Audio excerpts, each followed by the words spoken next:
Kyoto beckons, a new dawn. My heart ached. The first rays of sunlight pierced through the horizon, painting the sky with hues of orange and pink. It was a sight that promised hope, a fresh start, and a new beginning. But for me, it was a bittersweet reminder of the life I once had and the life I was about to embark on. Divorce papers lay on the kitchen table. They were more than just documents. They were the end of a chapter, the closing of a book that I had once thought would never end.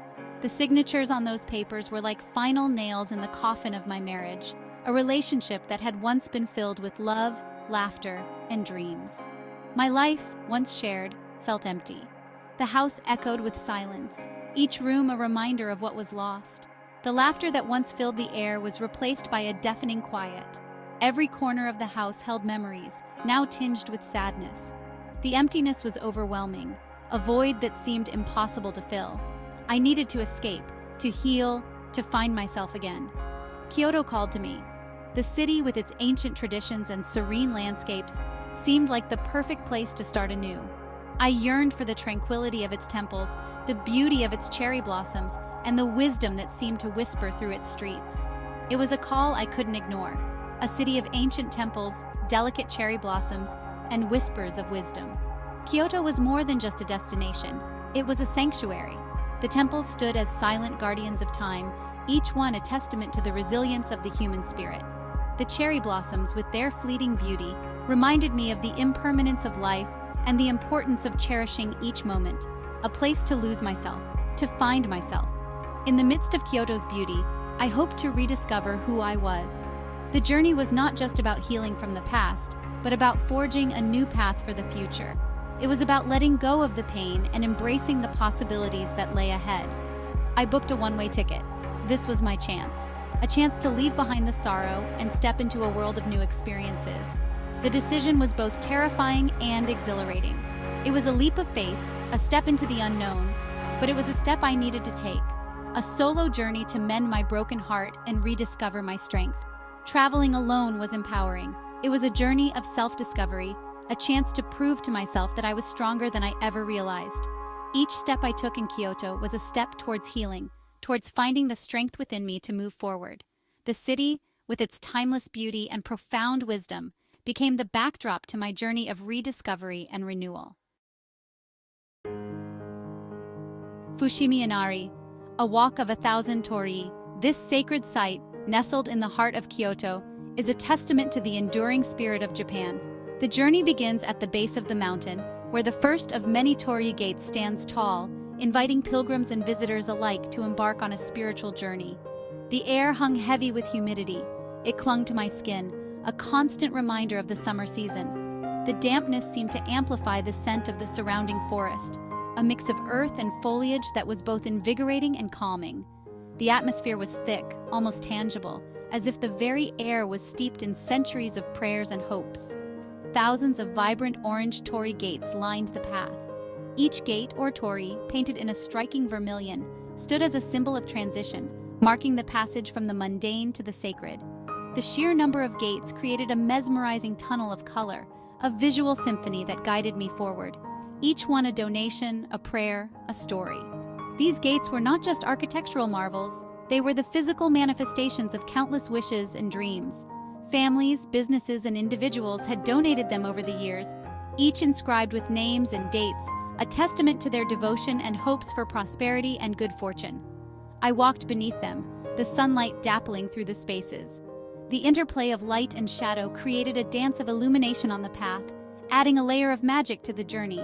The sun's rays filtered through the gaps between the gates, casting intricate patterns on the ground, as if nature itself was blessing the path. Each step forward, a step away from the past, toward something new, something unknown.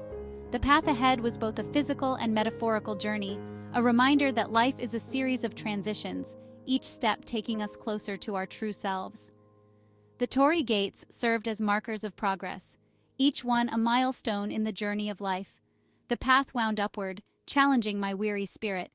The incline grew steeper, and with each step, the weight of the journey seemed to press down on me.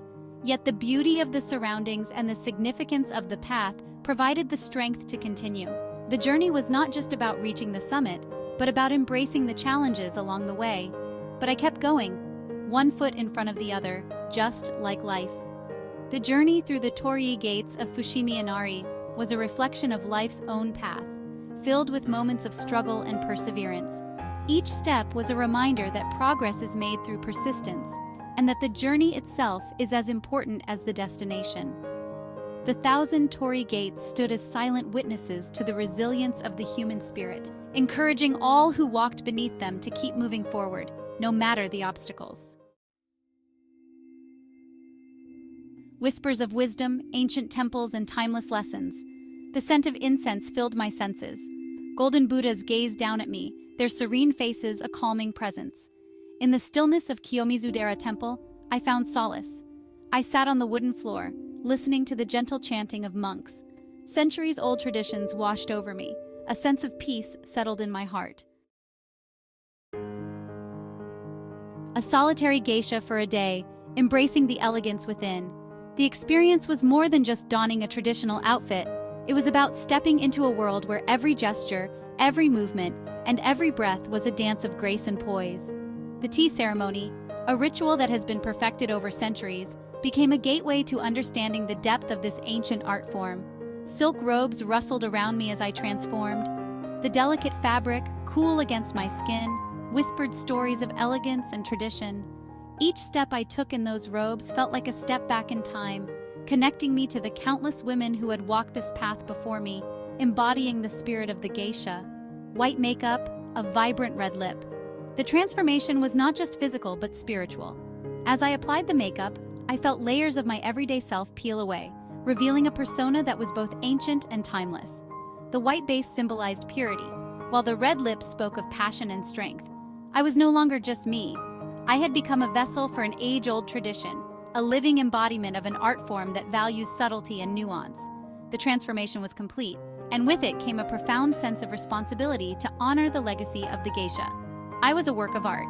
Every brushstroke of makeup, every fold of the kimono, and every carefully placed hairpin contributed to a masterpiece that was both ephemeral and eternal. In that moment, I understood that being a geisha was about more than beauty. It was about becoming a living, breathing piece of art, a symbol of grace and beauty. The geisha's movements were a ballet of elegance, each gesture meticulously crafted to convey a story, an emotion, a piece of history. Watching a geisha perform was like witnessing poetry in motion, a delicate dance that spoke volumes without uttering a single word.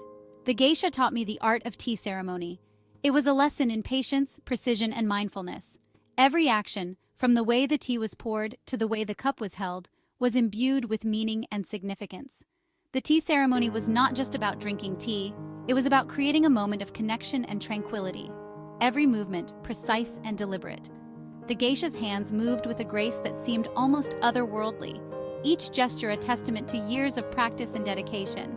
It was a reminder that true elegance lies in the details, in the small, seemingly insignificant actions that, when combined, create something truly extraordinary. I learned to find beauty in the smallest details. The way the tea leaves unfurled in the hot water, the delicate sound of the tea being poured, the subtle aroma that filled the room. Each of these elements contributed to a sensory experience that was both grounding and uplifting. It was a lesson in mindfulness, in being fully present in the moment, to appreciate the present moment. In a world that often feels rushed and chaotic, the geisha's way of life offered a sanctuary of calm and reflection. It was a reminder that true elegance and beauty are found not in grand gestures, but in the quiet, unassuming moments that make up our everyday lives. Embracing the elegance within was about more than just appearance. It was about cultivating a sense of inner peace and grace that radiated outward. Sunlight streamed through the towering bamboo stalks. The air was cool and quiet, only the sound of my own footsteps on the path. I breathed deeply, the fresh air filling my lungs. The bamboo forest was a sanctuary, a place to escape the noise of my thoughts, to simply be present. In the silence, I found a strength I didn't know I possessed. Raked gravel, carefully placed stones. The Zen garden was a study in simplicity, each element carefully considered. I sat on a bench, contemplating the scene, finding beauty in the order, in the emptiness. The garden was a reflection of my own journey, a process of stripping away the unnecessary, of finding peace within myself. The tea master moved with a quiet grace, his hands a symphony of motion as he prepared the matcha. The bitter, earthy taste filled my mouth. I savored each sip. The tea ceremony was a meditation, a reminder to slow down, to appreciate the beauty in the everyday, to be fully present.